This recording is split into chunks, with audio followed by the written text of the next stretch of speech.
the Tampa Sheriff's Office that's investigating the Julio Foolio shooting, they're working with Jacksonville PD because they know the information on the suspects that just got released. They made a statement saying that they're looking at the groups that were actually in feud with Julio Foolio. They're saying that one of his enemy groups, his ops, may have been the very ones that took him out. And so when the investigation went in, the detectives found out that the primary suspect that they have in custody at the moment, they are from Jacksonville. And so this is why they're working with the Jacksonville Sheriff's Office to try to actually get the people involved to come forward and everything like that. They have a warrant out currently. They have one of the suspects, and he's pretty much telling on everybody involved. And so this is how you know that they basically all are about to get taken down, man. And so they're gonna get the justice for Julio Foolio. But at the same time, a lot of the people already know what's going on in Jacksonville. They know that this was all due to the beef that stemmed from Julio Foolio, Youngeen Ace, 23, and Spinabenz, all the people who pretty much been dissing each other in the songs. And so what they found out is that currently right now, Youngeen Ace, he made the diss track, and so now they're looking at him very closely because they know that it's the ATK people who pretty much had the problem with Julio Foolio. And if they're saying that the guys, one of the suspects that they captured, if they saying that that guy's from Jacksonville, that means they must have had word and followed Julio Foolio down from Jacksonville.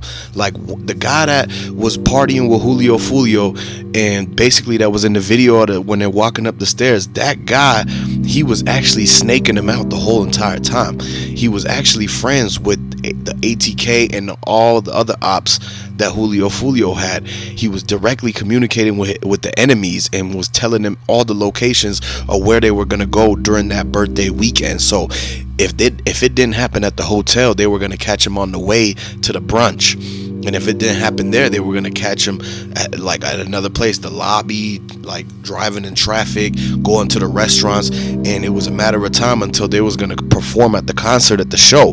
So if they didn't get him at the hotel, they would have got Julio Foolio at his show at the concert, because he would have been on stage like a sitting duck. And so they didn't think that there were people after him or following him during this time. But Julio Foolio, he made it seem like he was inviting his enemies to come and find him, because he kept talking about he was in Tampa and come pull through, anybody come, and this and that. And so he was basically just trying to taunt them and saying that he's going wherever he wants in Florida and that they don't scare him. And so from him doing that, they were like, oh, they took it personal. They're like, oh, he's saying come get him, and we got his friend who's sending us the location and everything. They never thought that his friend and the girl who dropped the location was gonna actually give the information to the enemies and to the ops. One thing you gotta understand is that when there's money on your head, or you in beef with somebody and y'all dissed each other back and forth like that, and it's been years and there's lives lost on both sides, they will pay your friends to try to set you up and take you out. And this look like it's a situation that they looking close at, because they know for a fact that Julio Foolio didn't message his address to everybody. They had to have known what room they were coming out of at that hotel, because the hotel has multiple buildings. The Holiday Inn, when the people was already like shutting down the party, they say y'all had to break up this birthday party. They gave them a warning. They had to come back. The security came back. This time they said everybody out of the room. So the guys, the ops, they was waiting there literally just right around the bricks corner of that brick building. And as soon as they seen it was Julio Foolio's dread-headed wicks that came out the room, when they were walking down the stairs, they was locked and loaded, ready to go. They're like, as soon as he come down them last set of stairs, that's when they gonna get to spray and everything like that. They really got into position, and as soon as they reached for the door handle, when Julio Foolio was about to get in his car, they made sure to know what seat he was sitting in and everything like that. They knew what door he was going to and all that. So once they watched it and he was about to go sit in the front, this is when everything broke loose, man.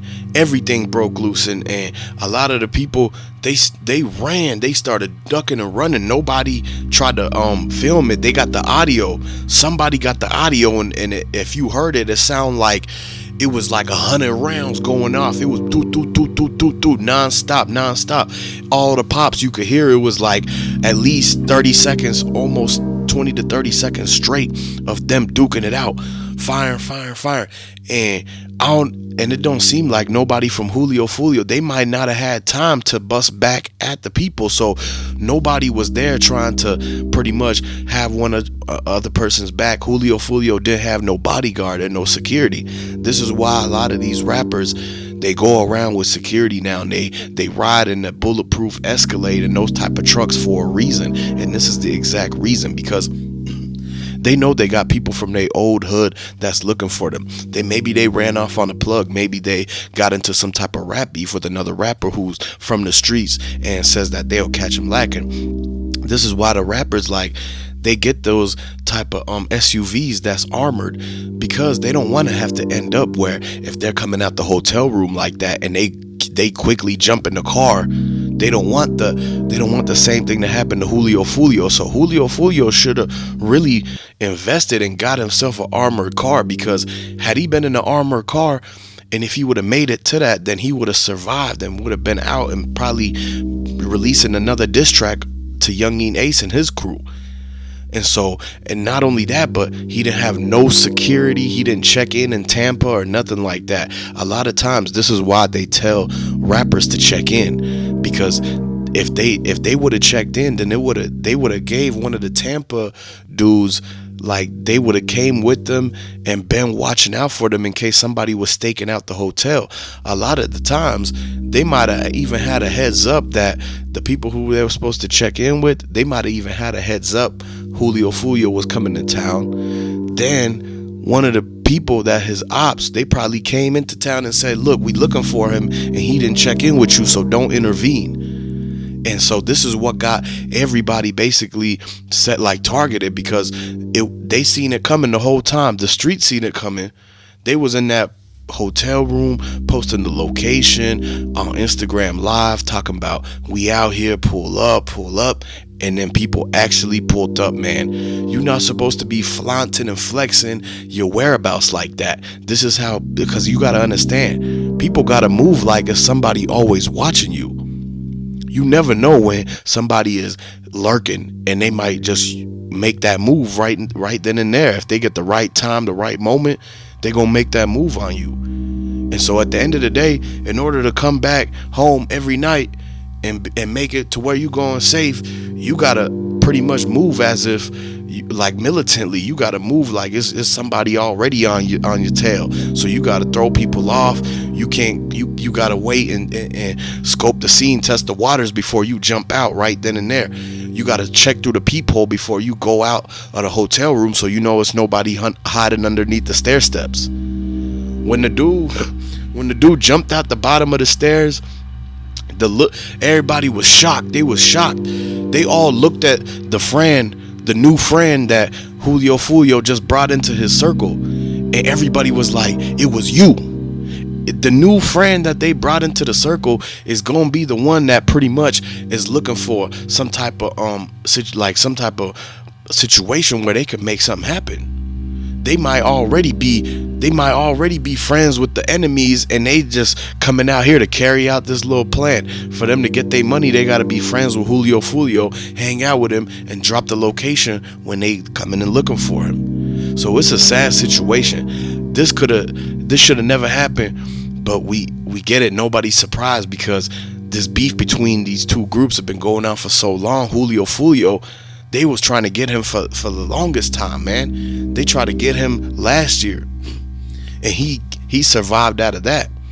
And in his most recent interview, he already knew it was coming to an end for him. He already knew that pretty much one of these days it was going to be something that he can't get himself out of. He might not be able to outrun that. And so this is what's going on, man, because Julio Foolio and them, it's not like this is just any ordinary beef. We talking multiple people got dropped on both sides, man. And so all of these dudes are serious, especially the fact that it was his birthday party and they looking for something like that. They want to put an end to something like that. And so this is why he basically got followed. They followed him from Jacksonville, because how could everybody be from all the way up there and they all in Tampa. That means one of Julio Foolio friend already put the ear to the streets and let everybody know that the birthday party was happening at the Holiday Inn in Tampa. So as soon as they got down there and left Jacksonville, dudes from the ops was basically packing up their car too, and they were just a couple miles behind them on the E-way, right up until they got the exact direct coordinate location for the Holiday Inn and what room he was gonna be in and what kind of car he was going to. Once they got all of that, they sat there and waited and plotted, and once they seen him come out that hotel, everything had never been the same since.